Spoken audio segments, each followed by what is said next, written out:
We've just defeated the Elite Four. Now let's recover and have a chat. With me, I have Gerardo, the Poindexter of Pockets. Yeah.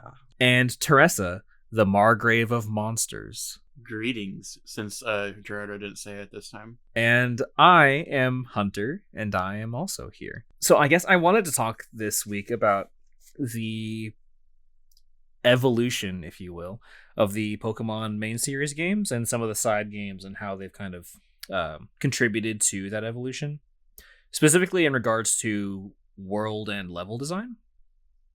Mainly the jump to from more of a streamlined walk down the hall until you get to the next gym kind of level design to the more open world level design. Right. And for me, on my end at least, I kind of saw the first steps actually back in the remakes of Omega Ruby and Alpha Sapphire, if you believe it or not. Before, like, Ruby and Sapphire aside, the way that when you capture Latios or Latios, depending on which version you are, you get the ability to fly around the sky. Mm-hmm.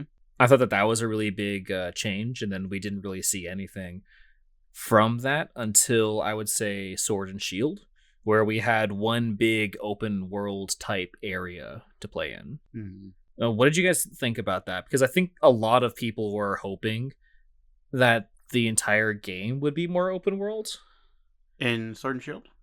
Yeah, in Sword and Shield, but it was really just that one big, what they called the wild area. And even then, you couldn't go into certain areas until you, like, got the gym badge. Right. From the main town, from the big town. So the way I see it, Sword and Shield's wild area feels a lot like a tech demo.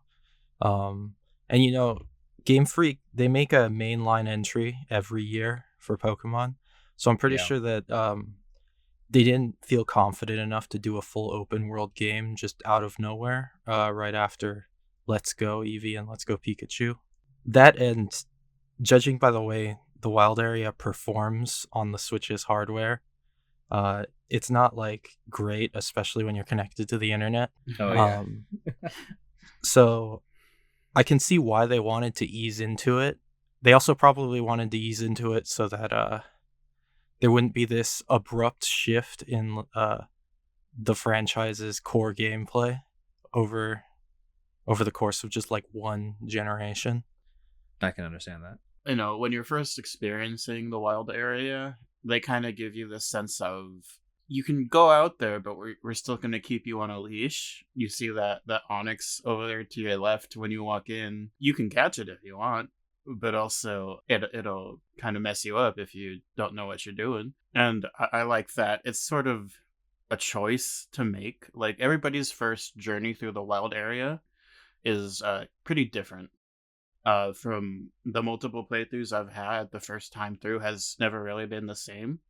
And I think that's owed to the credit of not only the design of the wild area, but also it depending on the time of day you're playing or the day of the week. There's different weather conditions in the wild area. And let's say the first time you went through it, upon getting there the first time, it was like a sunny day and it's like an intense sun, I suppose is what it's called. And then on, let's say, your friend's game, maybe they have the Switch set to a different time, or, you know, maybe the weather is just different on their game. It might be snowing for them, and you'd end up in the next town with the fire type, and they'd have a nice type, you know? And I just think the fact that it introduced a way to alternatively build your team, in a sense, as opposed to just catching them on the route as you normally would, you know? It gave a sense of, okay, maybe I should just come back here to catch a team member, because obviously these Pokemon are a lot stronger than the ones on the route. Mm-hmm. And I think that's a big flaw in the wild area. I think it's a great introduction to having. I can see what they were trying to do with making the world more lived and alive with Pokemon all around, you know. But it also kind of detracted from the standard Pokemon experience of going through the route and you're not really knowing what you're going to run into in the grass. And even on the routes in Sword and Shield, there was overworld spawns like Let's Go Pikachu and Eevee, but they were significantly lower level than what you would have encountered in the wild area. And I think it was a nice introduction to having more choice and freedom, is what I'm essentially trying to say. Yeah, and I think that when you were talking about how that first time experience with the weather, especially, it can be pretty different. I think that helps make it feel less just open world and more dynamic, which I think also gives the illusion that the world is a bit more open than it actually is. Yeah. Yeah. It definitely it stops you at a certain point because you're still progress gated in the wild area. Yeah.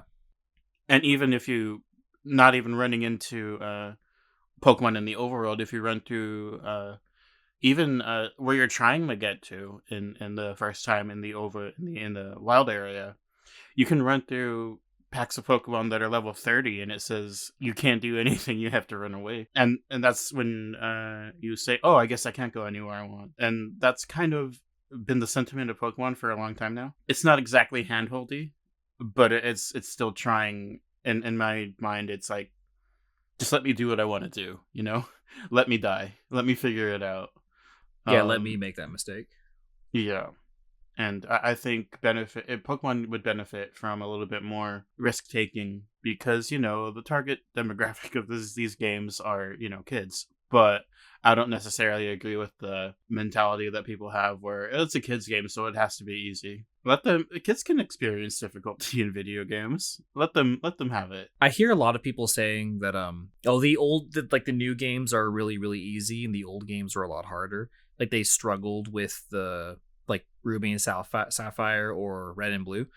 But I disagree with that because I went back and played Red and Blue and Yellow and Gold, Silver, and Crystal all a couple of years ago when they came to the 3DS eShop. And I had a breeze getting through. I finished that. I think I finished my playthrough in like under 20 hours for all of them. Like they're easy games. And I think that a part of it is not that Pokemon has gotten easier. I think it's gotten harder. I think that we've just gotten better. Our brains are a little bit more experienced in thinking out these kind of like battle-based puzzles to where we are able to not really see it as much of a challenge anymore. Yeah, that's what I was gonna say. We as kids experiencing Gen 1, 2, 3, and even 4, we were kids. That's why it was hard.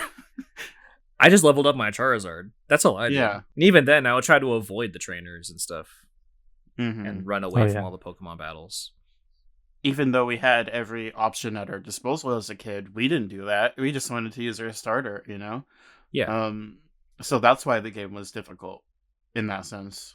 And that's kind of funny. Thinking about back on that, that's kind of what the majority of Pokemon content is on YouTube these days, is single Pokemon challenges. And can I beat the game with just this Pokemon, you know?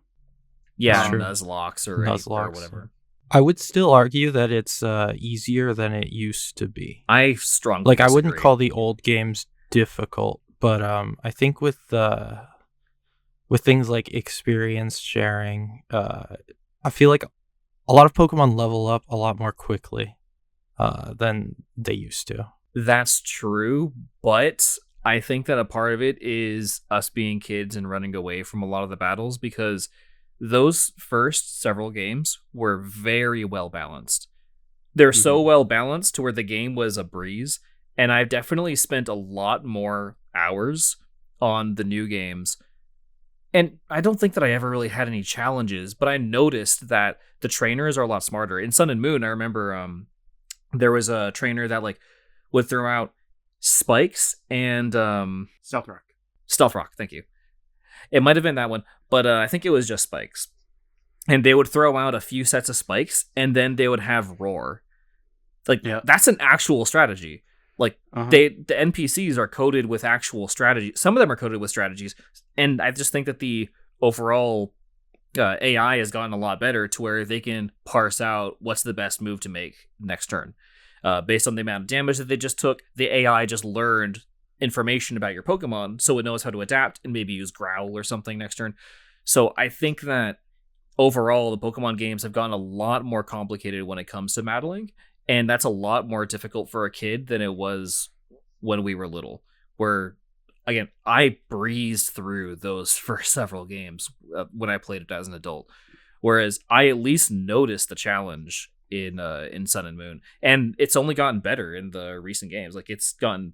So I strongly disagree that it's gotten easier. I kind of have an example for difficulty for I suppose the not the older generation of games, but older generation of people. I have this cousin who's been playing Pokemon since the original Red and Blue, along with me usually, and she kind of like fell off throughout the series, as most people did, and Sure. she was really only getting back on when the Switch first came around with Let's Go Pikachu and Eevee, and you go through that game and it's it's Let's Go Pikachu and Eevee. Yeah. It's not that hard. But she was having major difficulty with Sabrina and one of the rival fights, and I'm like, well, what's your team like? And you'll take a look at your team and it's Eevee, Pidgeotto, and it's like, oh, now I understand. Team building isn't always everybody's forte, I suppose. Especially And not that as a just child.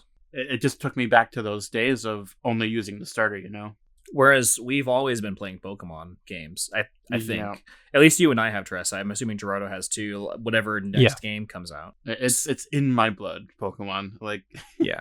that is true. it, Type matchups are like extremely natural at this point after playing like every game in the series. So hmm and I kind of had to like explain, type matchups to somebody who's been playing the series for however old it was at that point and played Pokemon Go regularly. That's why she played Let's Go Pikachu and Eevee, because it had Pokemon Go integration. But Go, I don't think, is good at demonstrating to the player, It's not. well, type effectiveness at all. And to jump back on the talking about the wild area and how the wild area makes Pokemon a lot easier.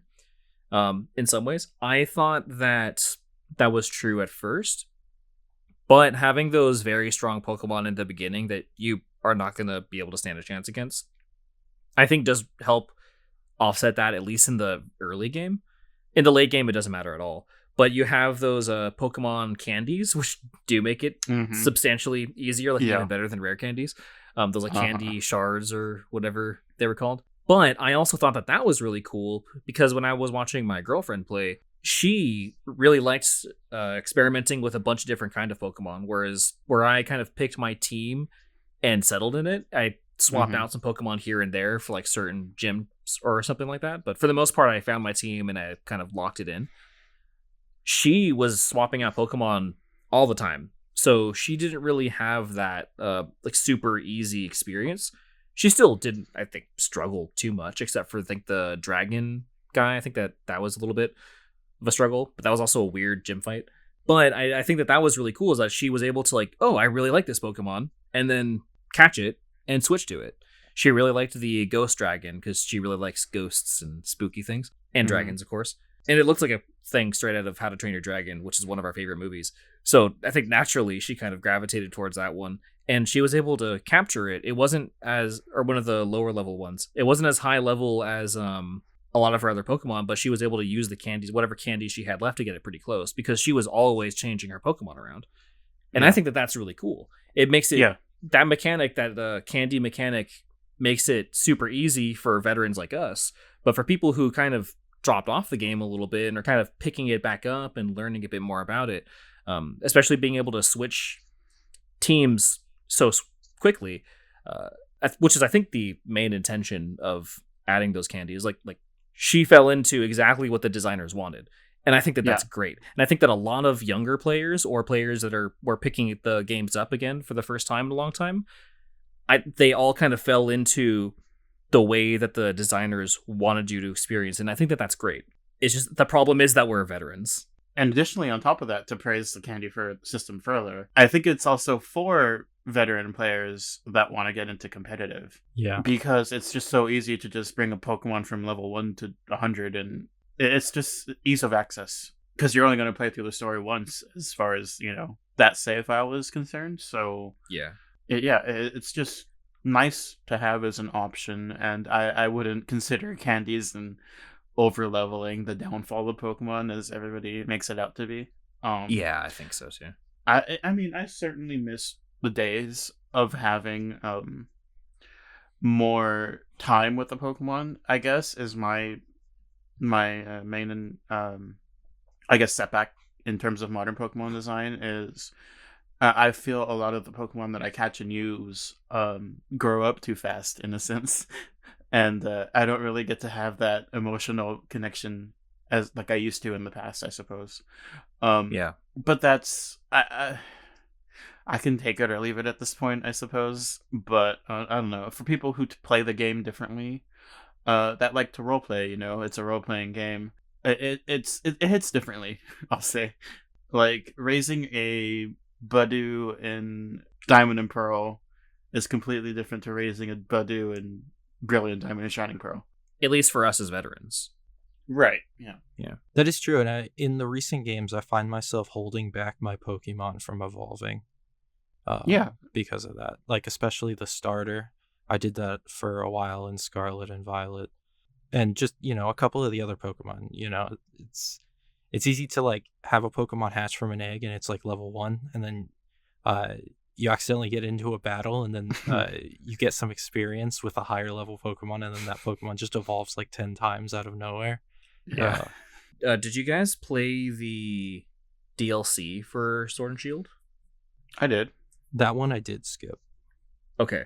So just to jump back on the open world aspect of the open area, I think that the DLC is what the open area was trying to be, because in both of the DLCs, especially like that first one, is when I really realized that it didn't feel like one big generic kind of place. I think that there was a lot of generic feeling. It was all just grass fields and some hills and stuff. There was that one area with the desert. There's some cool little ponds and stuff like that. But for the most part, the wild area felt very, very generic, and it wasn't as handcrafted as a lot of the parts of previous games were. Yeah. But they just seemed to be there because they had to be there, Exactly. A level designer went through it very quick, or environment artist or something rather, went through that area very, very quickly and just kind of did the bare minimum. Whereas in the DLC, what's the first one? It's not the Crown Tundra. It's the Isle of Armor. In the Isle of Armor, it feels very handcrafted. Like, yeah, there's that little area. There's like the swamp area that feels like all of these little these branches going like super high that you can crawl under, and all the Pokemon there felt very appropriate, and just that entire island felt very, very handcrafted. And it wasn't even like, whether like in the main game, you exit the wild area to go into town, and then there are still the routes that you go through. But in the DLC, in the Isle of Armor, it was way more just everything is open. There was no town, but there was that the dojo, and you have to walk into the building for the dojo. Sure, fair enough. It's not quite as open as like Breath of the Wild or something, where everything is just one area. You walk through the door, but it is like a separate map that it opens. Oh, go ahead. Yeah, correct me if I'm wrong. I think the only loading zone in the Isle of Armor is the dojo. The dojo, and then those towers, I guess, that you go through. Oh, once. yeah, And, for Kupfu. I think that's it. I forget if the caves. There was some caves. No, I think I don't remember. I thought so too. Okay, yeah. So it feels way more not like an open world because it's a lot smaller, but a more interconnected thing. Like you're on the island, whereas I didn't feel like I was in the region the full time. In the main game, I felt like I was on this route, or I felt like I was in this city, or what have you.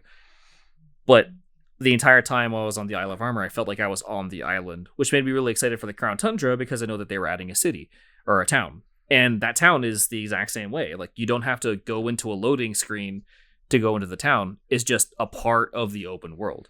Yeah. And I think that the Crown Tundra was slightly larger, but really the only loading... was it not? I think Isle of Armor was a bit bigger, but... Okay.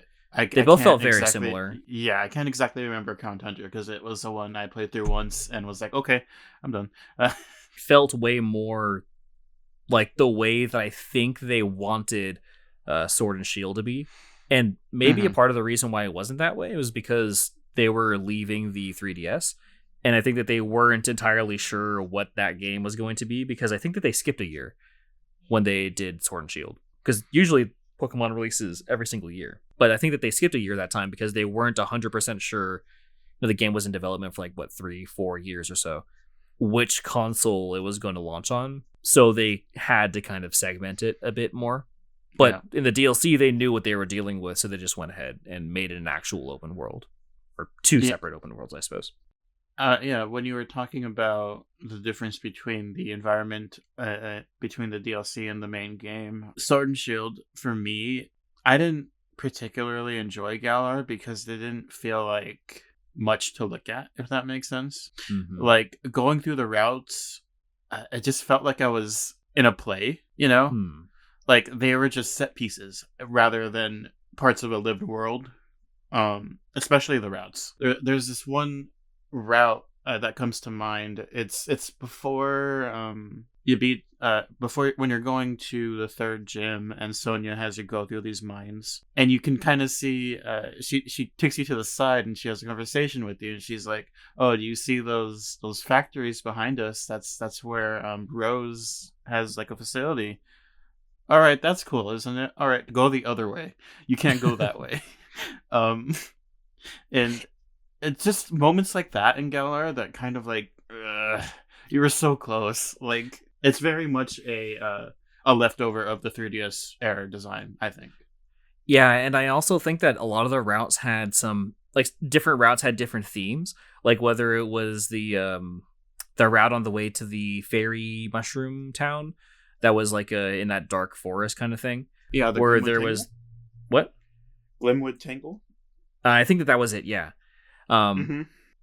Or whether it was the cave where there was those Pokemon that were squirming away from you. I think that like some of the routes had kind of themes, but the characters told you the themes beforehand. It, to your point, it did feel a lot more like a play, or like you go to see a Shakespearean play. And the really cool, hip way to write plays back then was to tell you what was going to happen in the play. Like, hey, in Hamlet, this is going to happen, and this is going to happen, and this is going to happen. All right, enjoy. And then the play starts. And I think that I was getting a very similar feel. It was very play-like, very Shakespearean era play-like, where the character would tell you, like, hey, this is going to happen, or those little guys scurry away. And, okay, now go ahead and enjoy it. Whereas I feel like I would have liked to see those Pokemon quirks on my own. Yeah. Or even, like, just talking about the Diglett statues. Like, it would have been cool to, like, a really cool moment to see those Diglett statues for the first time, and all the other NPCs around you awing at it then. But all of the other NPCs beforehand that you fight were all like, oh, I really want to see the Diglett statues. Can't wait to see those Diglett statues. By the way, did you know that there's Diglett statues? I heard you spoiled from 4 people ago. Yeah. And that artwork on the side of the wall that gets, spoilers, broken. How old is the game now? I don't think we need to worry about spoilers. We're fine. Yeah, we're fine. Galar has really great moments of battles, I think. One thing I really appreciate from Galar games were the gym leaders. I really liked the feeling of fighting in Galar was really fun, because I like being perceived as a Pokemon battler. That's a bit of the roleplay element for me. Mm-hmm. And I like how the gyms are just, one big live event that people attend, and that's cool to me. But that's all Galar has for me. I didn't necessarily particularly like subsequent playthroughs of Galar because it was long, and it's like, I've seen this one before. Yeah, I think so too. Whereas Scarlet and Violet, I think, offered a lot more in that sense. I think that the world was maybe not as good as the DLC for Sword and Shield, but it was a lot more interesting, a lot more crafted than the wild area was, because there was at least some areas like I'm blanking on a lot of the names, but there's like the swamp area in the northeast. There's the false dragon lake. There's all of the different areas. There's that area where you find that Pokemon that scribbles on the trees. I forget what that forest is called. Yeah, that has terrible performance. Yes, that's it. Yeah. That's the one. The low FPS thicket. Yeah, the 5 FPS. So like so like that, like there was a lot more crafted areas. I again don't think it was as good as the DLC for Sword and Shield. Yeah, no. Mm-mm. But I also think that they were making a open world that was probably a little too big for what it needed to be. So I think that maybe we can cut them some slack there. Yeah, I think in general I kind of disagree about the comparison with the wild area from Sword and Shield and Scarlet and Violet's map. I actually felt that the wild area had more detail in it, especially Where in though? the movement design. It had the lakes and the pathways and the bridge. It had the later under area under the aqueducts that were connected to Yeah. what was the name of the city? Um, Whatever. The main city in the Galar Yeah. region. I felt like it had a lot more unique environmental design compared to what Scarlet and Violet have. And there are some areas in Scarlet and Violet in Paldea that are very nice, interesting, unique. I especially like in the northwest, there's this autumn-like forest area where you can find the mushroom tentacles. I forgot what the name was. Toad, the stools. Toad's Cruel. Yeah. Toad's Cruel. That's the one. Yeah, so I did really like that, but then I felt like the majority of the Paldean region is a lot of empty fields, which can look nice, but feel very empty to me. Feel very like unintentional. Like they just sprayed random assets around to populate the world. Oh, and especially in the upper the northeast area where they had the dragons at, where the terrain was very spiky. It felt very it felt like the game was too low poly for that. Like the spikes looked very outdated for a 2022 game to me. I mean, in its defense, it's an open world game running on the Switch. There's only so much they can do. The game was already struggling to run. Yes, but I think that they could have either adapted for that a bit better. You can still have interesting environments on lower end hardware if you're aware of that, I think. Because I think that there's plenty of other games, especially ports from other consoles, that look much more impressive on the Switch, despite having like a very high scale to them, like Skyrim, for example, even, or The Witcher 3. Yeah. Well, The Witcher 3 looks terrible. I didn't play that one personally. It looks I have horrible. seen other people play that game though. I'm struggling to find, in my mind at least, besides that autumn area in Paldea, that stands out to me. I'm not gonna say the entire region is ugly.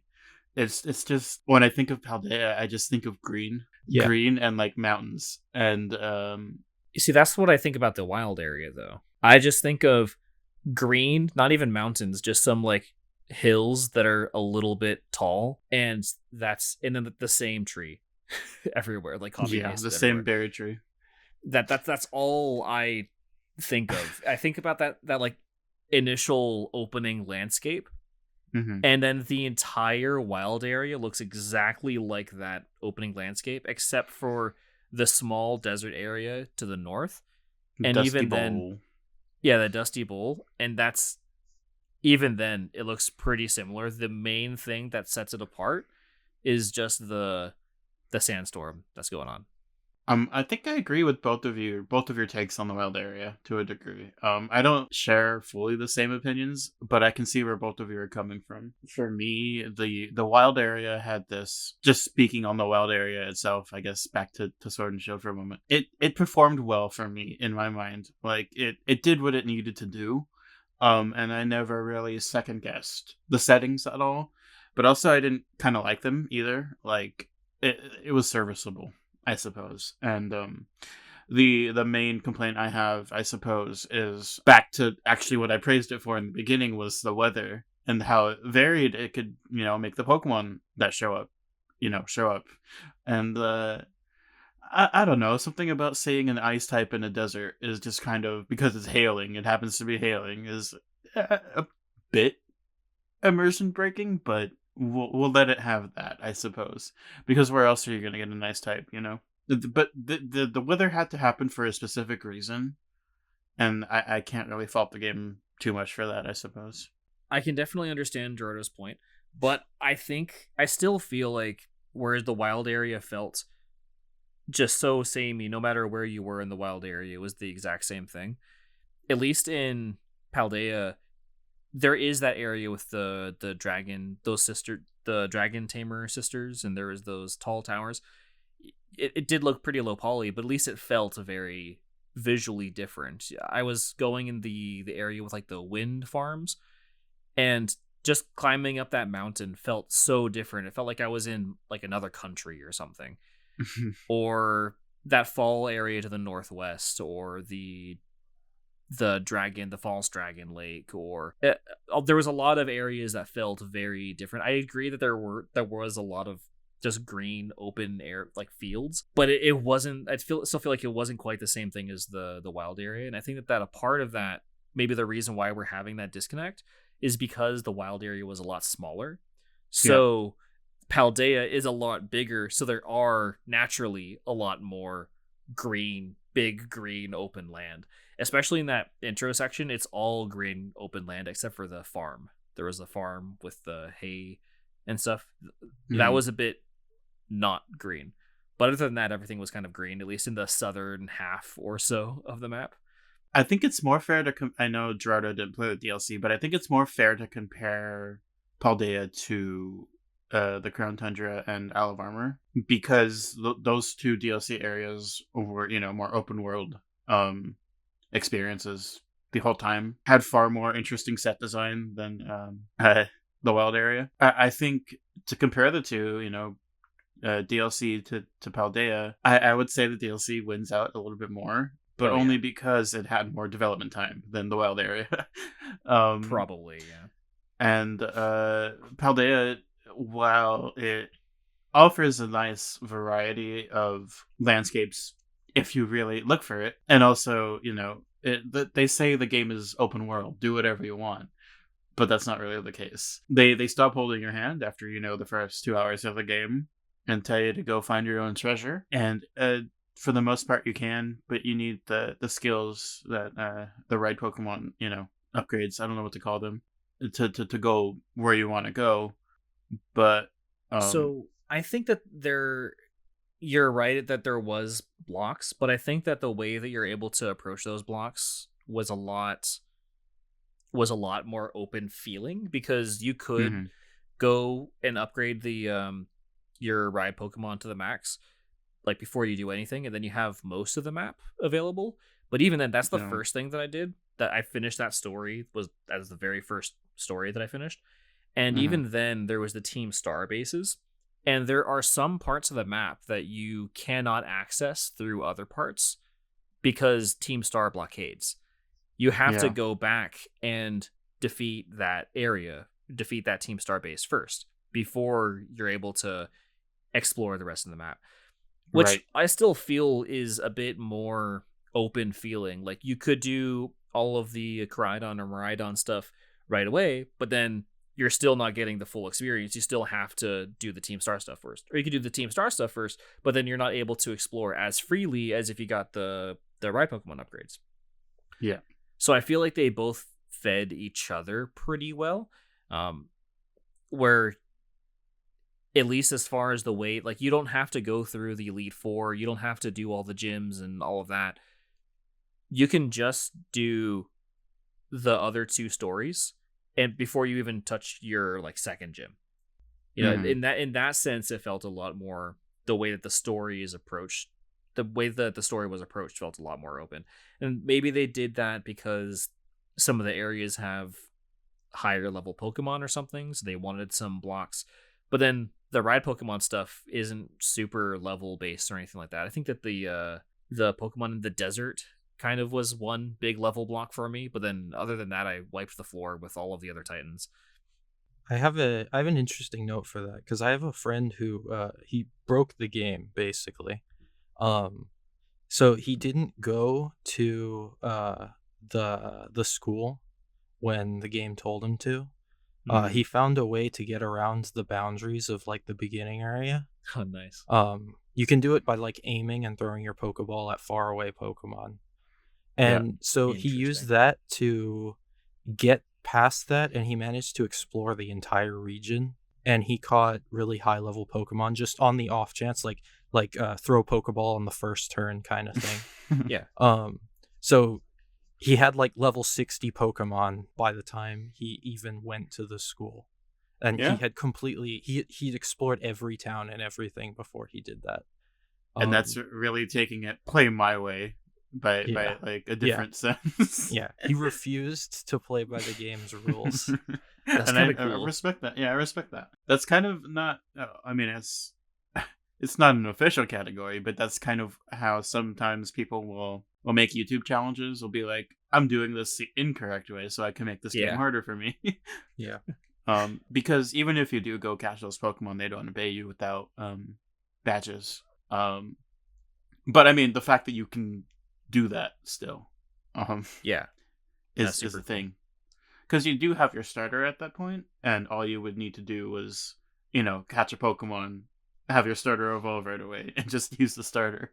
I don't know, Paldea, the level design of it, to speak on the level design of Paldea, throwing aside the phrase open world and do whatever you want, there's a certain set of. I think if you take a look at the map before you do anything, it kind of gives you a path to take. And if you follow that path, I mean, the game isn't traditionally easy as I know we said the games have always been easy, but like it keeps you on your toes if you follow that path. And if you don't, go out of your way to do max rate bears and get candies and stuff like that.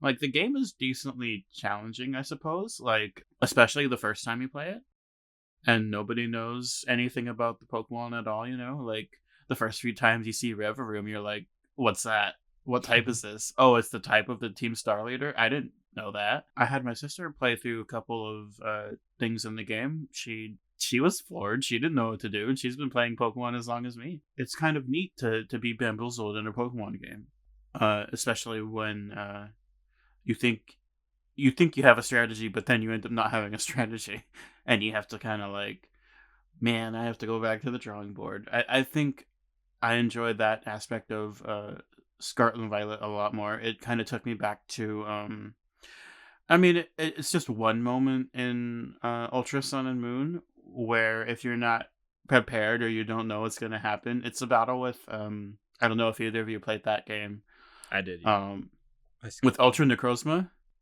Yeah. If if you're making that a Nuzlocke, say goodnight to the entire team that you made. It completely throws you off. There's a couple of moments like because the way I did the story is I kind of followed that path. Except I didn't. I fought the gym leaders out of order. I fought the grass gym before I fought the bug gym, and because I didn't realize the bug gym was technically the first one, and all I did was got those two mixed up. But then I followed that path, and by the time you get to is it the fighting Team Star Leader, she was difficult. I had And issues with a few of the Team Star guys actually. yeah, Team Star, they're really hard. For I would say no good reason, but the reason is difficulty in a video game, I suppose. Yeah. Um, Having a decent level curve. yeah, it was neat to experience for once. I didn't have to like remake my team or anything, but I kind of had to like go about it different, and I really respect Scarlet and Violet for that. Yeah, definitely. I definitely lost to a lot of the those Team Star guys too.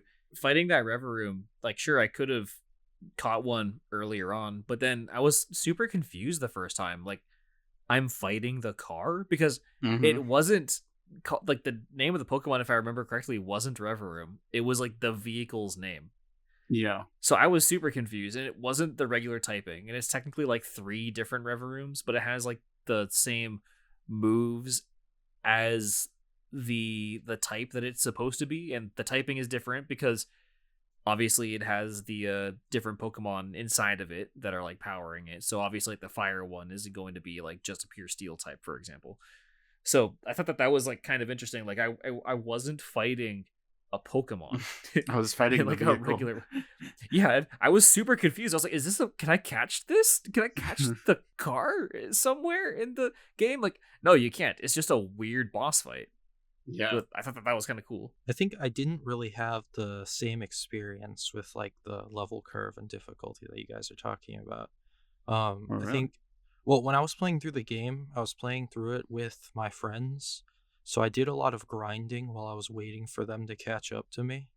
Mm-hmm. So by the time I got to pretty much everything in the game, I was over leveled. I did. I only had a little. I lost like one battle with one of the team star leaders and with like one of the gym leaders. But beyond that, I found the game like pretty easy. Probably because I was just way over leveled. I found the game mostly easy. I think it was mainly just those Team Star guys. I think part of the problem that I had is that the game doesn't scale the level of like wild Pokemon or like the gym leaders Pokemon. Like when I played through the game, the first direction I went after the school was I went east, and then I went in a ring around the Great Crater. In general, that area is a bit higher level than going west, where the bug gym is. So I actually did the bug gym last because of that, and the bug gym was meant to be done first. So I came in there with like level 60s and totally destroyed. I had more fun after the end of the initial like plot of the game, when you beat the Elite Four, and I guess spoiler alert, where you have to go and beat the 8 gyms a second time, and they're actually like a higher level. I had more fun with that than my initial experience going through the game. And then I also had more fun at the end area of the game Area than Zero. the whole rest of the game, I think. I think I did too. One thing just to talk about the Area Zero thing and the Team Star and kind of tie a lot of the topics that we were talking about together is the story of this game. The story of Scarlet and Violet, I think, is a lot more interesting than a lot of, at least the way that they decided to tell the story was a lot more interesting than a lot of other Pokemon games. Whereas most Pokemon games, you take on the story in order, but in this game, you can go about it there's 3 different stories. And like I said, the first thing that I did was the story with the Titans. And I got through all of that story. It was super cool. And before I even did the rest of the gym challenge story or the I saved a lot of the Team Star stuff for the very last. Which I think Team Star is super cool because it has a lot of really interesting characters. And I think that each of the characters having their own theme. Like, I thought that what's his name? The child of the professor? Arvin. Like, I thought that Arvin was going to be a really boring character, but then his story ended up being really, really cool with him trying to, like, save his dog, and the way that his story ties into the main Pokemon professor, and the way that it ties into the legendary Pokemon, etc. And just him being a really solid dude overall. Like, he ended up becoming one of my favorite characters. And Epona kind of continued being, the same one-dimensional character throughout. But I think that they did a lot more with her than they do most protagonists. Like, the way that Brendan and May were handled was just they would show up for a battle sometimes, ask you how your progress was in the Pokedex, then bail. At least Epona was a more consistent part of the story. Yeah, I mean, speaking on Arvin and Nimona, Penny doesn't count. She wasn't a character. What? Penny's my favorite character.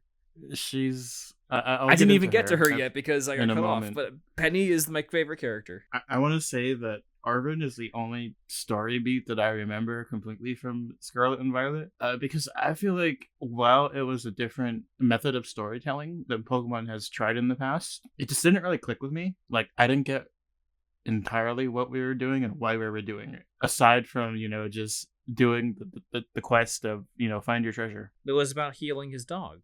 Yeah, I mean, that's the only thing I understood. in the But whole that game was it. That was for it. story wise. Yeah, and he's the only one that I really clicked with aside from Nimona, who I felt like was the best rival we've had in a really long time in terms of like, I don't know, not being annoying, which is, I know, a hot take for Nimona. A lot of people really don't like her, but she was the first competent one since, I want to say, Brendan or May. They weren't new to. She wasn't new to battling. She's a former champion. Yeah, she's a bit gung ho about battling, but she just kind of reminded me of Goku. And how, he all he wants to do is, fight, and he's a cool guy. And that's just the energy that Nimona gives, and it was always a pleasant time when she was around, I think, for me. And I guess to start talking about Penny, she's that Fight me. a character. She's a character. I'm not gonna fight you because I understand why she's likable.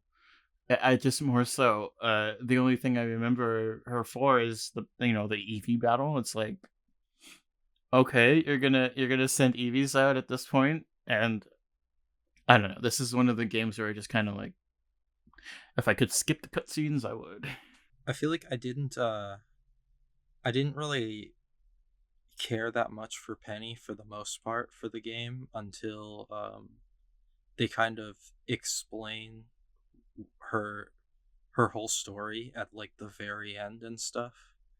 But you guys saw it coming, right? Like you knew. Oh yeah, definitely. Yeah. I don't know, I felt the story kind of building as we were going to see the different cutscenes at the end of all the Team Star battles. Like you see the cutscene that, like, from the past where the leader of Team Star is reaching out to each of the individual members and talking to them about building Team Star and the fundamental like parts of building it, like writing a charter, building the cars, the outfits, all of the different aspects that make Team Star very unique. And she was the one coordinating the whole thing, whereas you don't really see Penny herself do that, but you pick up pretty early on that she's the one who is secretly behind Team Star actually getting together.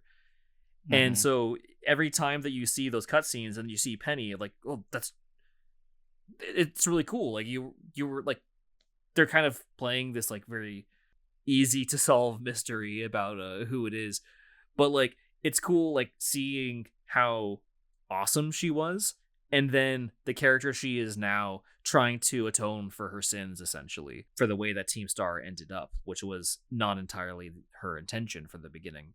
I thought that was kind of cool, like recontextualizing Penny as a character before recontextualizing her right again afterwards. And also, she's a precious little angel, and I refuse to hear otherwise. I understand, Hunter. Yeah, I really liked how towards the end of the story, when you're all in Area Zero, they all kind of don't know each other and they have to introduce themselves on the spot. I thought that was really cool.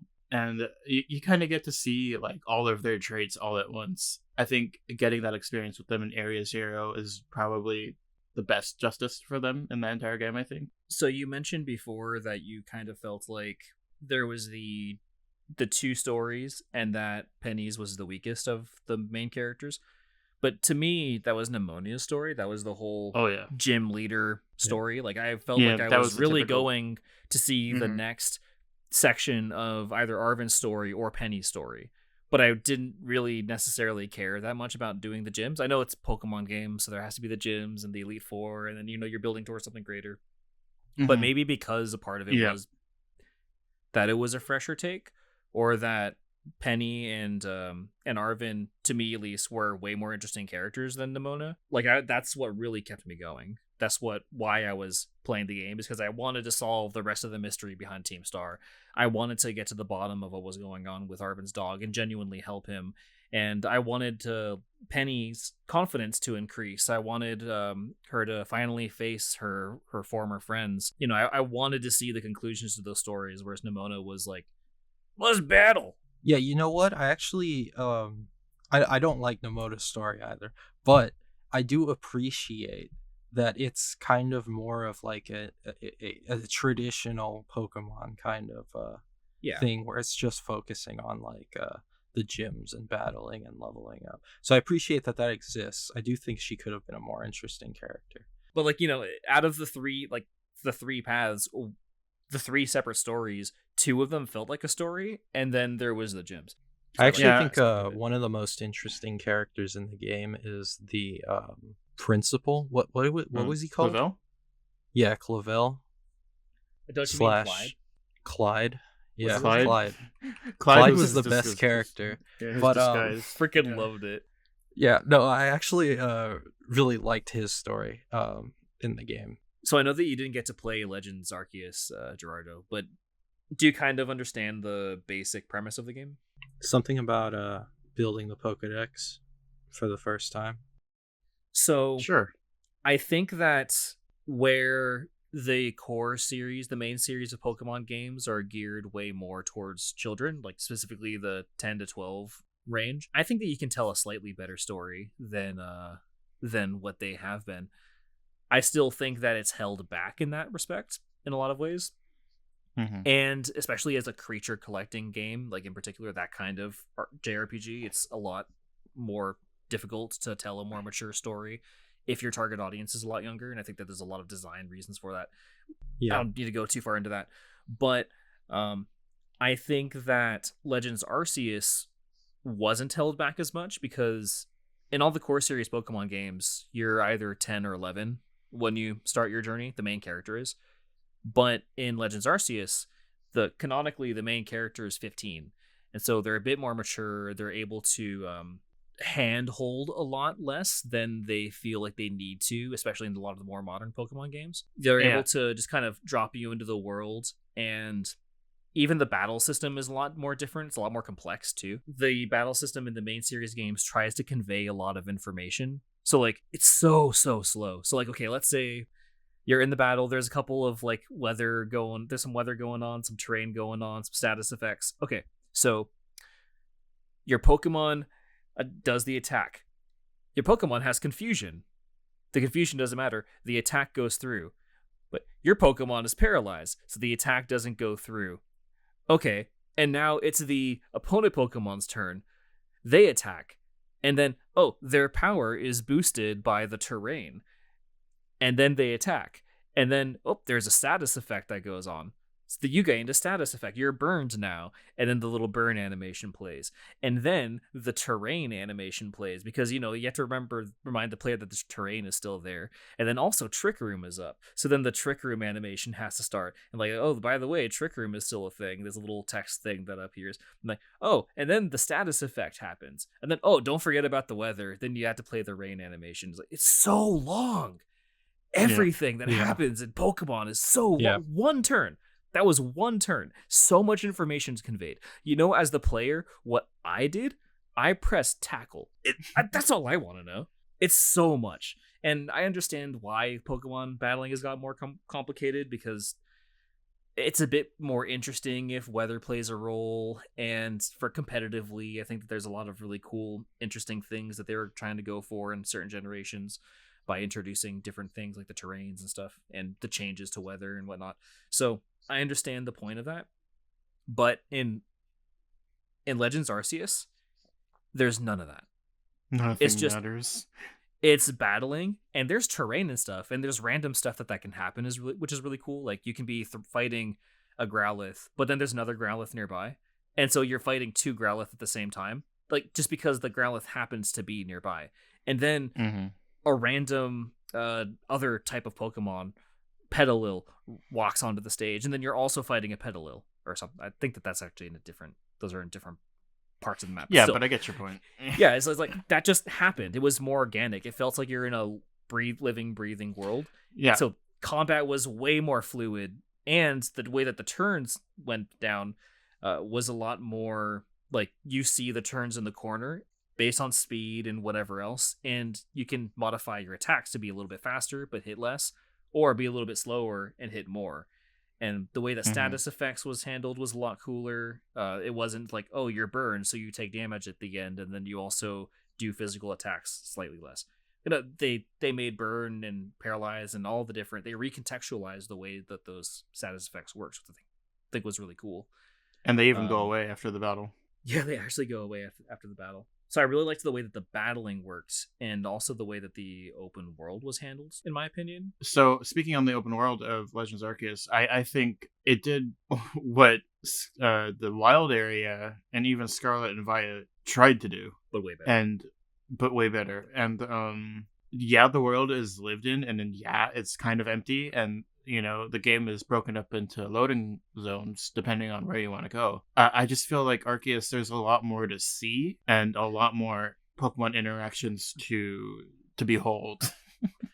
I think that that's because it feels a lot more set dressed, to your point. Like you mentioned set Yeah. dressing earlier. It feels more tailor made than Mhm. either the wild area or the Galar region feel like. Yeah. Like they placed all the areas with purpose. Yeah, and it's laid out in Sinnoh's, distinct map.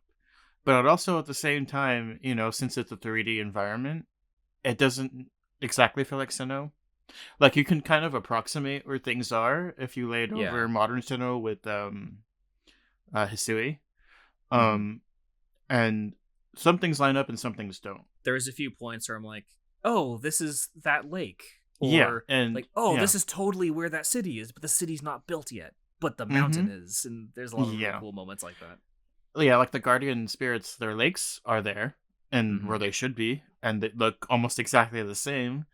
Yeah. Even down to the big body of water because DS limitations and they needed to convey a lake. And there's even some music cues in I want to say in the Cobalt Coastlands. There's a route theme that plays in Diamond and Pearl, and it's kind of remixed for Legends Arceus, and Never you noticed hear that guitar come in, and you're like, oh my gosh, this is that theme, and you get chills because you're a big Pokemon fan like me, and all you listen to is Pokemon music. It's just that sort of emotional reaction that takes me back to Gen 4, and also at the same time you're playing in this past version of Sinnoh, and it's making you remember a past version of Sinnoh in Diamond and Pearl, past in the figurative sense even, because Diamond and Pearl happened so long ago in real life. And I Yeah. think my main hang up with Legends Arceus is just more so the praising of it, I suppose. Like when it first came out, people were like, this is what Pokemon needs to be. I'm not playing another game unless another one is like exactly like this. And I'm like, Okay. that's not exactly what I agree with, because there's certainly a lot of aspects I could see being beneficial to mainline games, and it was even somehow brought back in Scarlet and Violet with being able to change your moves whenever you want to, just kind of like the navigation of menus and stuff like that, the quality of life stuff. Yeah.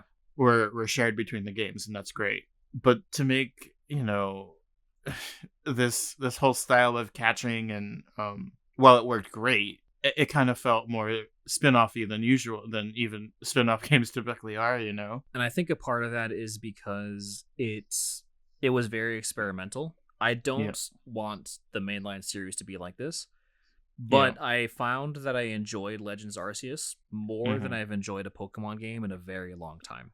Yeah, and that's what's so frustrating about it, is it's a great game, but it's not a good Pokemon game, if that makes sense. So, but then on the other hand, I also feel like there was a lot of things, like the way that you catch Pokemon, like even starting battles, you don't just run into the trainer and talk to them.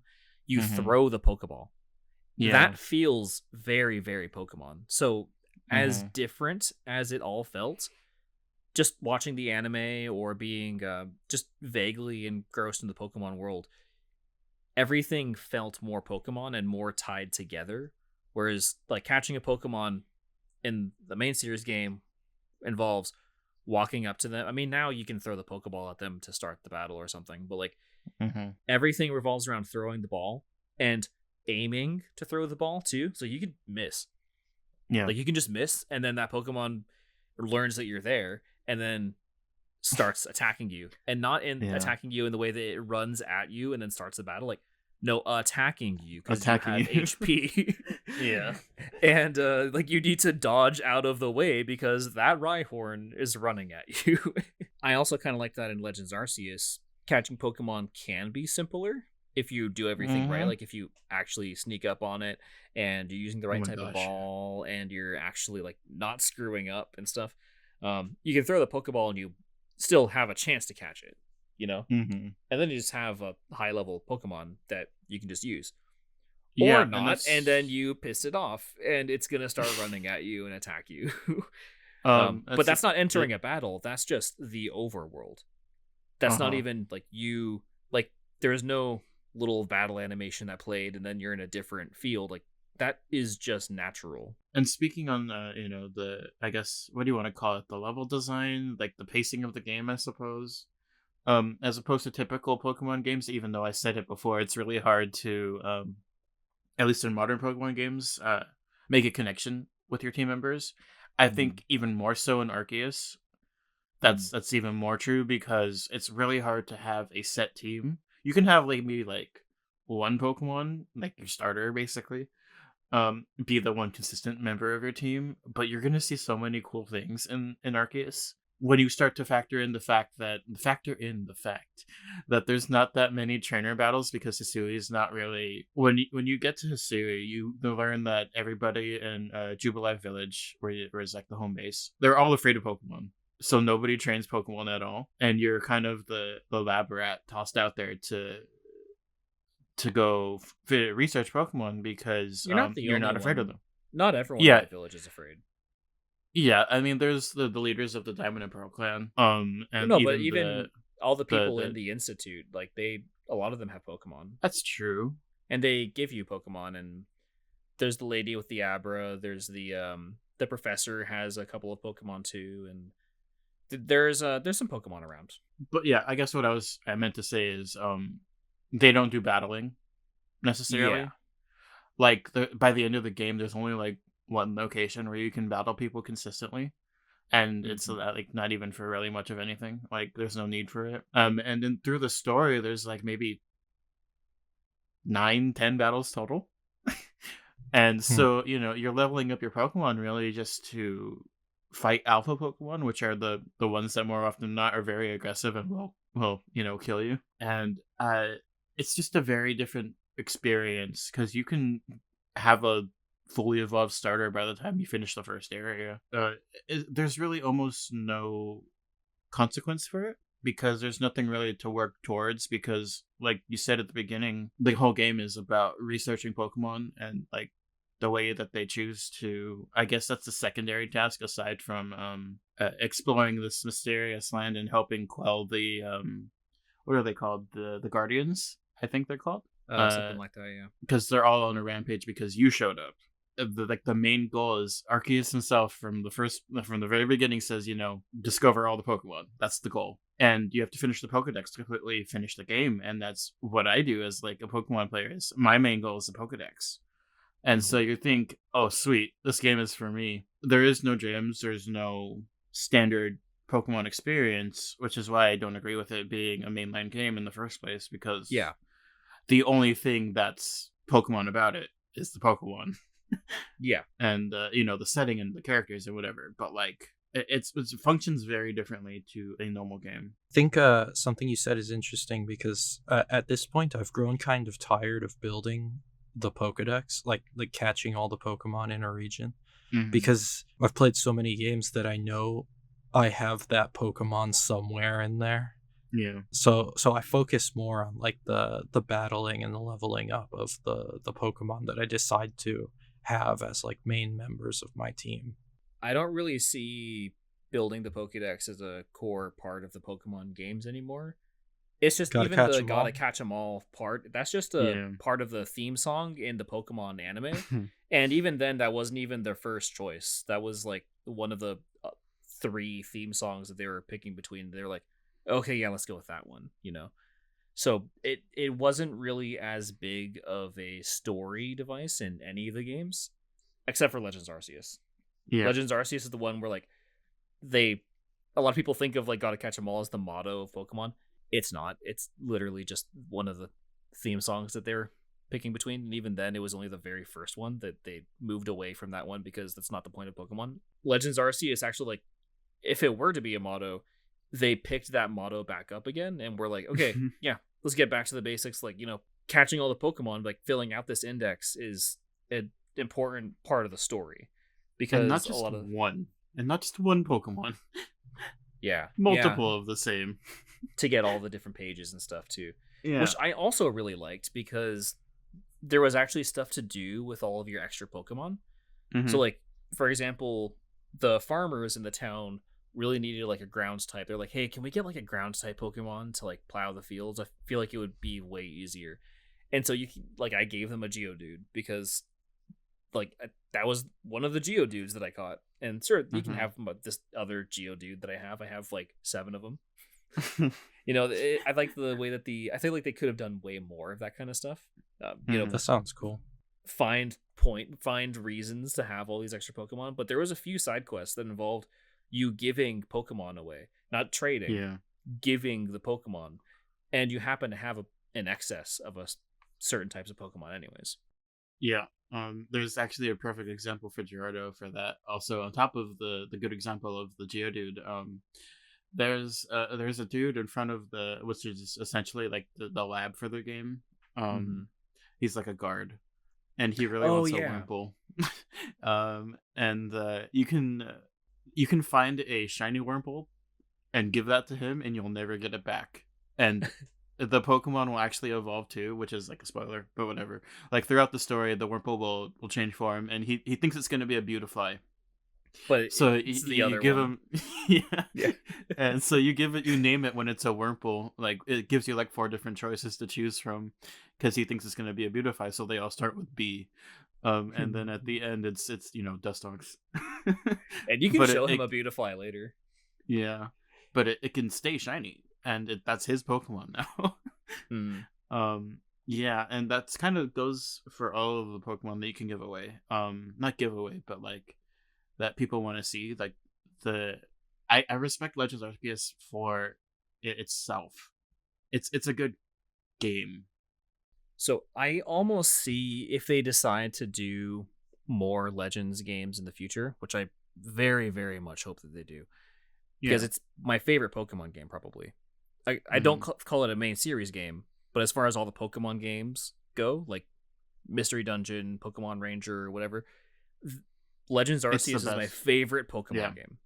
Hmm. It probably is the best Pokemon game out there. I really hope that they do more, and I really hope that it ends up being a consistent series that can exist alongside the main series games.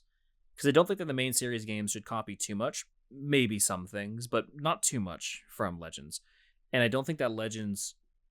I think that Legends should continue staying its own thing as much as possible, and continue exploring what that type of game could be even more, especially when regards to battling. I feel like I really, really enjoyed that battle system, and I would like to see it Yeah. even more fleshed out, because, again, like I said, this is a bit more of an experimental type game. I kind of hope that it becomes its own series that we can enjoy alongside, where the main series Pokemon games, which I'll still play, are geared more towards the younger generations, the Gen Zs, the 10 to 12-year-olds, where older people can enjoy, but probably are not going to enjoy as much. Where Legends Arceus, I'm definitely going to enjoy, or whatever future Legends games, I'm probably going to enjoy a lot more than the main series games. I think if they want to continue down this path of past and future Pokemon, it's even shown in Scarlet and Violet. They could even have a Legends game that takes place in the future.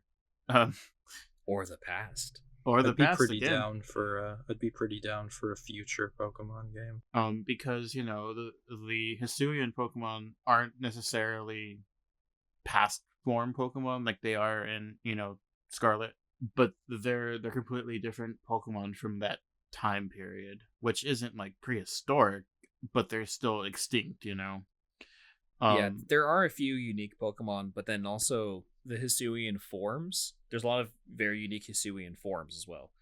mhm. And I think I think of it actually in the same way as Paradox Pokemon, because it's almost like Pokemon like evolution is in like actual real world evolution, not metamorphosis, which is what Pokemon evolution is. Mhm. It's more like real world evolution where Pokemon can change over times. Like Lilligant went from having legs and being able to like run and jump around as a dancer to being more of a still Pokemon dancer, as it evolved like actual evolution evolved into a different type as the world changed into a bit more of an industrial thing. Yeah, to jump back on to the way that Legends of Arceus is really unique, I think that it fixes a lot of the problems that I see with the Pokemon series in general, especially when it comes to the battling. Like I mentioned, it's so much better, in my opinion. It's just different, I guess, and I like it more because of that. But also the world design. I think that we mentioned that Scarlet and Violet is probably too big than it really needed to be, which ended up with a few more unique looking areas than probably the wild area did, but with a lot more empty generic space, which is what made the wild area really suffer, in my opinion. And there was so much more of it than the wild area, to Gerardo's point. Like it was really, really frustrating. This massive open world where I feel like it could be, if it was a lot smaller but still pretty open world, it would be a lot better for it. A bit more condensed, a bit more lively. Keep all the cool areas, but have it all be a lot more condensed. And I think that that's exactly what Legends Arceus does. It has a couple of smaller open world segments. So, Gerardo, just to kind of explain, because I think that we've touched on that a few times, the way that it's kind of laid out is that you played Monster Hunter, right? A little bit. Okay. So, in Monster Hunter, there's you have like one main town, right? And then you are about to go off on a mission, and that mission takes place in several different open world type areas. It's not one big consistent open world, but there's a bunch of smaller areas like that. Yeah, so it's like an interconnected like link of areas, right? No, it's like there's like 4 separate open world areas, but there's no like loading screens or anything in between them. You have to go to the main town as like a hub and then go into the next open world area. So it's like 4 separate open worlds, very similar to Monster Hunter, where you're about to jump into a mission. There's that area, there's that map. You can't go into another map from it. You're in that area. There's walls around it. Okay, I see what you're saying. And I actually think that the areas in Legends Arceus are actually even bigger than the areas in Monster Hunter, which is pretty impressive. And bigger 100%. Than the wild area. It's bigger than the wild area, too. Like, every single individual one, but still feels a lot more jam-packed, full of stuff. Really interesting looking stuff, too. A lot of it is very plot relevant, too, like the volcano and the shoreline area and stuff. So I really enjoy it for that reason. Now that we've recovered and had ourselves a little chat, what did you think? Leave us a comment on YouTube and like the episode. That really helps us out. We're also on Twitter and Instagram at the Low HP Podcast, if you want to reach out there. And subscribe if you want to catch more of us on YouTube. We're also on Apple Podcasts and Spotify. Links in the show notes, as always.